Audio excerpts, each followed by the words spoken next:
2023 সালের জুন মাসে মৎস্য অধিদপ্তরের দেশীয় প্রজাতির মাছ এবং শামুক সংরক্ষণ ও উন্নয়ন প্রকল্পের অর্থায়নে কোটালীপাড়া উপজেলার 5টি পুকুরে পরীক্ষামূলকভাবে মুক্তা চাষ করা হয়। এই পরীক্ষামূলক চাষে সফলতা এসেছে। বিল বিধেয়িত এই যে কোটালীপাড়া, টুঙ্গিপাড়া এবং আমাদের যে আশেপাশের এলাকায় এখানে অপ্রচলিত যে মৎস্য সম্পদ আছে তার ভিতরে আমাদের এই যে ঝিনুক এটি একটি অন্যতম আমাদের মৎস্য সম্পদ, যেটা পূর্বে আমরা শুধুমাত্র হাঁস কিংবা ঘেরে চিংড়ি মাছকে খাওয়ানোর ক্ষেত্রে আমরা ব্যবহার করতাম।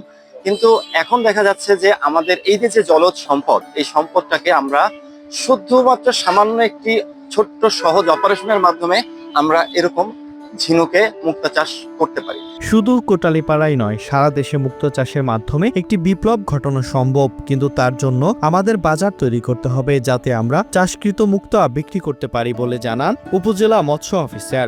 এটা সরকারি পুকুর পরিষদের এবং এই পুকুরে আমরা যে 1300 ঝিনুক ছেড়েছিলাম, যার বয়স এখন প্রায় 1 বছর 7 মাস। আমরা এই 1 বছর 7 মাস পরে আমরা এই ঝিনুক আজকে আমরা হারভেস্ট করছি। আমরা মনে করছি যে এখানে যেটা আছে বা আমরা যে ফলাফল পেয়েছি আমরা সফল, এবং এই সফলতা আমরা চাচ্ছি যে আমাদের চাষি আছে, আমাদের যারা উদ্যোক্তা আছে তাদের ভিতরে এটা সমানভাবে ছড়িয়ে দেওয়ার জন্য। সরকারি বেসরকারি পৃষ্ঠপোষকতা পেলে নদী নালা খালবিল বেষ্টিত গোপালগঞ্জের কোটালীপাড়া উপজেলা হতে পারে মুক্ত চাষের একটি সম্ভাবনাময় ক্ষেত্র।